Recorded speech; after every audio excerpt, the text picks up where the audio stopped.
Is that Bondo? That is.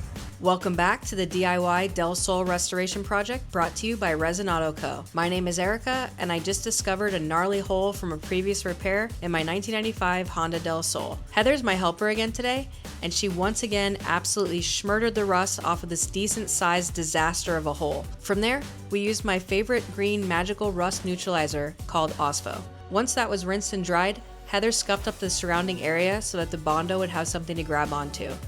I cleaned the area with some isopropyl, and just to show you how shallow the hole was, luckily, only the top of the pinky fit inside of it.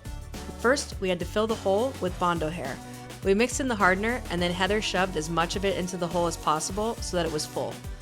For some reason, I forgot to film the Bondo Body Filler being applied, but here's Heather sanding it down so that the door will close correctly. Next, we cleaned and prepped the area so that we could prime it. And here is the final result. Not bad at all. Thanks for watching, and I'll see you in the next one.